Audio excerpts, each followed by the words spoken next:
ఈ ప్రభుత్వం మీద ఒత్తిడి తీసుకొచ్చే కార్యక్రమం జరిగేందుకే చేసేందుకే ఈరోజు నా ఈ పర్యటన. ఈ పెద్ద మనిషి చంద్రబాబు నాయుడు గారు రైతులకు ఇవ్వాల్సిన ఇన్పుట్ సబ్సిడీ ఖచ్చితంగా ఇవ్వాలి, ఇన్సూరెన్స్ సొమ్ము కూడా ఖచ్చితంగా రైతులకు అందరికీ కూడా రావాలి.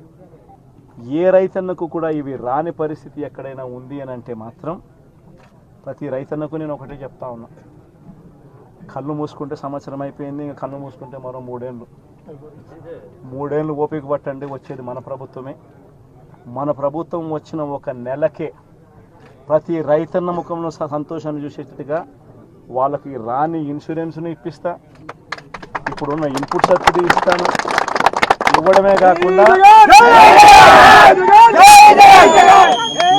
కాకుండా ప్రతి రైతన్నకు 2023లో ఏ రకంగా ప్రతి రైతన్నకు 50,000 రూపాయలు మళ్ళీ ఇచ్చినట్టుగా ఆ డబ్బు కూడా మళ్ళీ ఇచ్చే కార్యక్రమం కూడా ఖచ్చితంగా రైతన్నకు, ప్రతి రైతన్నకు నేను భరోసా ఇచ్చి నేను ఈ విషయం చెప్తా ఉన్నా.